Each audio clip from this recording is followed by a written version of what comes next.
Hello friends, இன்னைக்கு பாண்டிஸ்னால என்னெல்லாம் நடந்துச்சு ஷார்ட்டாக ரிவ்யூ பார்த்துடலாம். தங்கமயில் வந்து கடை கிளம்பிட்டு இருக்காங்க. இப்போ சரவணன் கோமா உள்ளே வராரு. வா ஒரு நிமிஷம் உள்ளே போகணும்னு சொல்லிட்டு கூட்டிகிட்டு போயிட்டு சாரை மாதிரியே திட்டுறாரு. நான் எதுக்கு சட்டையை போடலன்னு உனக்கு தெரியாது, அதை வச்சு ஹாலில் வந்து ட்ராமா பண்ணுறியா, நாளை பின்ன என்னை பார்த்து நான் எல்லா உண்மையும் சொன்னதுக்கப்புறம் உனக்கு எல்லாம் சப்போர்ட் பண்ணுவாங்க சொல்லிட்டு இதெல்லாம் பண்ணிகிட்ருக்கியா, எப்போயும் பெத்த பிள்ளைக்கு தாண்டி அவங்க சப்போர்ட் பண்ணுவாங்க, உன் ட்ராமாலாம் தெரிஞ்சால் உன்னை தூக்கி வெளியில் போட்டுருவாங்க அப்படின்னு சொல்லிட்டு சரவணன் கத்திட்டு இருக்காரு. இப்போ அந்த வழியாக வந்து கோமதி வராங்க. ஒரு கத்துற சத்தத்தை கேட்டு கதை தட்டுறாங்க.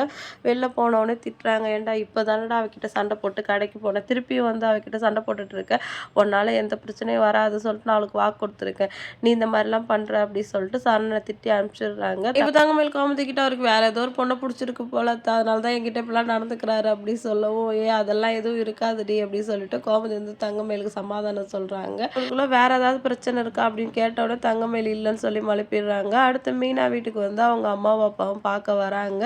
மீனா வந்து டயர்டாக உட்காந்துருக்காங்க. ஏண்டி வந்தவங்களுக்கு தண்ணி கூட கொடுக்க மாட்டியா அப்படின்னு சொல்லிட்டு கேட்கவும், இருமா எடுத்துகிட்டு வரேன் அப்படி சொல்கிறாங்க. காஃபி போட மாட்டியான்னு கேட்குறாங்க. பால் இல்லை அப்படின்னு சொல்லவும், சரி நீங்கள் போய் பால் வாங்கிட்டு வாங்கன்னு சொல்லிட்டு அவங்க அப்பா அனுப்புகிறாங்க. கிச்சன் போய் பார்த்தா மளிகை ஜாமான் எதுவுமே இல்லை.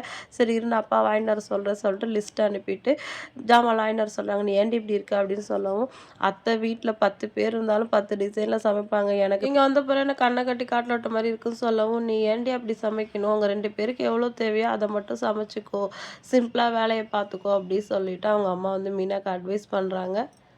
இதுலேருந்து ஒரு விஷயம் மட்டும் நல்லா புரியுது. கோமதி மட்டும் வீட்டு வேலையெல்லாம் செஞ்சுட்டு நீ வேலைக்கு போமா அப்படின்னு சொல்லியிருந்தா செந்திலுக்கு முன்னாடி வந்து மீனா தனி கொடுத்தன கிளம்பியிருப்பாங்கன்னு நினைக்கிறேன்.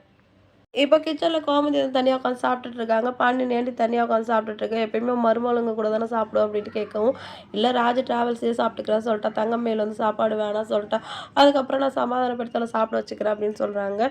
பாண்டியன் வந்து சரவணன் தங்கமயில் பிரச்சனையை பற்றி கோமதிகிட்ட கேட்குறாங்க. அதுக்கு கோமதி இருந்துக்கிட்ட, குழந்தை பிரச்சனை வந்து ஒரு விஷயமா இருக்காதுங்க, வேறு ஏதோ 2 பேருக்கும் பிரச்சனை இருக்குது, 2 பேருமே சொல்ல மாட்டுறாங்க, சீக்கிரமாக அந்த பிரச்சனை என்னன்னு கண்டுபிடிச்சி 2 பேருக்கும் சமாதானம் பண்ணி வைக்கணும் அப்படின்னு சொல்லிட்டு சொல்கிறாங்க.